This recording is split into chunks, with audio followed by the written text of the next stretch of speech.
आप सोचिए कि जेपी का आंदोलन इसी गांधी मैदान से परवान चढ़ा था और तब भी जेपी ने जो नारा दिया, अगर उन्होंने, तो वहां से एक आंदोलन की शुरुआत हुई थी। और आज उसी गांधी मैदान में जब आप 20 साल शासन में रहने के बाद फिर से 10वीं बार नीतीश कुमार को सीएम बनते हुए देख रहे हैं, प्रधानमंत्री नरेंद्र मोदी के साथ, एनडीए के साथ 2014 में रिश्ते बहुत कड़वे हो गए थे दोनों के बीच में, वो रिश्ता एक बार फिर से इतने मजबूत चेहरे के साथ आज जनता के सामने है, नतमस्तक है, एक साथ एकजुटता की तस्वीर दिखा रहा है। और फिर गर्दा उड़ा दिया वाला मोमेंट जब प्रधानमंत्री नरेंद्र मोदी ने गमछा लहराकर बिहार की जनता को एक बार फिर से धन्यवाद दिया है। प्रधानमंत्री ने दिल्ली बीजेपी दफ्तर में सीधे कहा था, गर्दा उड़ा दिया है बिहार ने। और वही एक बार फिर से, क्योंकि गमछे का बड़ा महत्व है, जैसा हमने आपको बताया, कभी मुरैठा बांध लिया जाता है सर पर, रुतबा माना जाता है, तो कभी धूप से बचने के लिए, कभी करमठ बिहारियों के पसीने को पोंछने के लिए।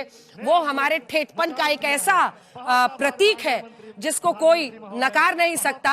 और प्रधानमंत्री उस नब्ज को पकड़ते हुए, और ये देखिए 10 तस्वीरें नीतीश कुमार की, मतलब तब से देखिए और आज तक आपको धीरे धीरे उम्र की लकीरें उनके चेहरे पर दिखाई देंगी, लेकिन सत्ता पर उनका टिका रहना अपने आप में एक अलग कहानी बताता है। और बीजेपी के साथ भी आप देखिए कब कब वो किस किस के साथ शपथ लेते हुए दिखाई दे रहे हैं, वो भी आपको दिखा रहा है। हर मौसम में उन्होंने शपथ लिया है, मतलब गर्मी, बरसात, जाड़ा, सब समय में उन्होंने शपथ लिया है। बीच बीच में जब मतलब मौसम पलटता था, वैसे तो जो तय समय है विधानसभा का, वो चुनाव का समय यही जाड़े का वक्त था, लेकिन वो बीच बीच में गर्मी में भी, बरसात में भी, जब इधर से उधर, और इस बार चुनाव में वो जहां जहां जाते थे बड़ी साफगोई से कहते थे कि अब इधर से उधर नहीं करेंगे।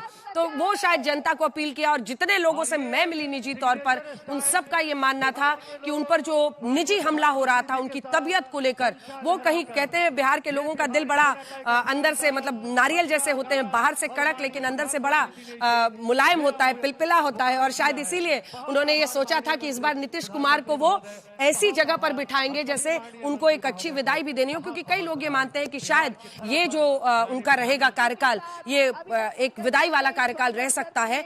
ये 3 चेहरे हम आपको दिखा रहे हैं, सम्राट चौधरी का चेहरा इधर, उधर विजय सिन्हा का, और एक बार फिर से नीतीश कुमार मुख्यमंत्री के तौर पर आज शपथ ले रहे हैं। प्रधानमंत्री नरेंद्र मोदी का चेहरा जो बीजेपी के लिए बहुत काम आया, गृह मंत्री अमित शाह की रणनीति जो जमीन पर काम आई, वहां पर धर्मेंद्र प्रधान जो प्रभारी के तौर पर डटे रहे, और ऑफ रिकॉर्ड, ऑन रिकॉर्ड सभी कहते रहे कि जितने लोगों में एक नाराजगी भी थी, मैं आपको बता रही हूँ आशुतोष जी, अनेकों लोग ऐसे थे, जैसे आप देखिए जहां पर बागी अगर कोई बन भी रहा था तो अमित शाह डायरेक्टली बात कर रहे थे।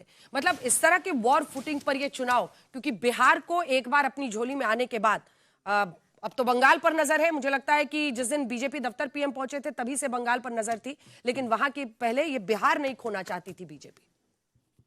आशुतोष जी देखिए, मैं तो दूसरी चीज में देख रहा था, धीरे से बोलने लगे कि आशुतोष जी सदमे में है इसलिए बोल नहीं पा रहे। मैं लिस्ट देख रहा था और मैं ये देख रहा था कि उपेंद्र कुशवाहा राज्यसभा में है, उनकी पत्नी एमएलए है और उनका बेटा दीपक प्रकाश जो है वो मंत्री बना है। प्रधानमंत्री वहां से रवाना हो रहे हैं, एक बार तस्वीरें दिखा रहे हैं फिर आ जाएंगे आपके पास। ये प्रधानमंत्री वहां से रवाना होती हुई तस्वीरें आप देख रहे हैं।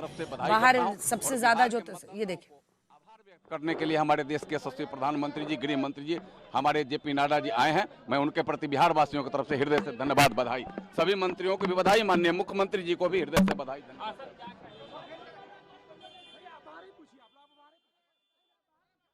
तो सभी मंत्रीगण जो अब निकल रहे हैं, अभी तक तो सांसें सबकी फूली हुई थी। कई सारे ऐसे बीजेपी के मंत्री जिनका पत्ता कट गया, लेकिन जो फिर से चुने गए उनको फोन आया बाद में और इंतजार करते रह गए वो लोग जिनके नाम हट गए, क्योंकि सबसे ज्यादा फेरबदल बीजेपी के ही कोटे में हुआ है। कुल 14 मंत्री उनके बने हैं। वहीं अगर आप जेडीयू का देखिए तो स्थिति यथास्थिति बनी रही। चिराग पासवान ने 2 चेहरे, संजय सिंह और संजय पासवान, दोनों को वहां पर मौका दिया। संजय सिंह महुआ की सीट पर तेज प्रताप यादव को हरा कर आए थे। गृह मंत्री अमित शाह अब वहां से निकल रहे हैं। मुख्य रणनीतिकार के तौर पर वहां पर डटे रहना, वहां पर जमीन पर जो काम किया उसकी ये जीत है और उन असंख्य कार्यकर्ताओं की जीत है। आपको दिख रहे हैं वहां पर धर्मेंद्र प्रधान के साथ बातचीत करते हुए गृह मंत्री अमित शाह। विनोद तावड़े भी आपको दिखाई दे रहे हैं, बीजेपी अध्यक्ष जेपी नड्डा भी वहां पर मौजूद हैं और सभी के साथ चर्चा करते हुए, क्योंकि अब एक तरह से वहां की स्थिति अब जिसको कह सकते हैं कि अब यहां पर मंत्रिमंडल तक एक माना जाता है कि काम थोड़ा अटका रहता है। हालांकि जहां पर बीजेपी रहती है वहां पर पहले से काफी कुछ तय किया हुआ रहता है और एक एक का वादा था जीतन राम मांझी और उपेंद्र कुशवाहा को, उन दोनों को वहां पर मौका मिल गया है।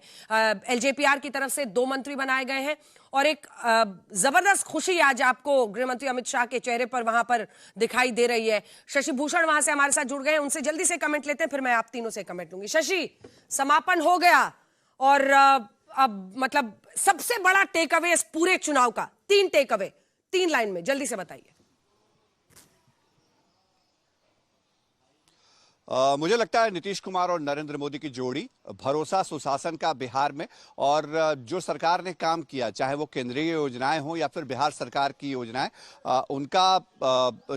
उनकी लॉन्चिंग बिहार में वो बहुत जबरदस्त रही। और इन दोनों बातों से सबसे बड़ी बात अंजना, जैसा 2005 में 2010 में हमने देखा था, एनडीए का इंटैक्ट होकर के जमीनी स्तर पे चुनाव लड़ना, बूथ मैनेजमेंट, विधानसभा वार सम्मेलन और उसके बाद रैलियां, कैंपेन, ये सारी स्ट्रैटेजी जमीनी स्तर पे 5 अलग अलग दल जो एक 5 पांडव की तरह लड़े, वो एक विक्ट्री की बहुत बड़ी वजह रही। और ये तमाम वजहें जो हैं वो आपको जनादेश और बड़े जनादेश की तरफ लेकर के जाती हैं। जी।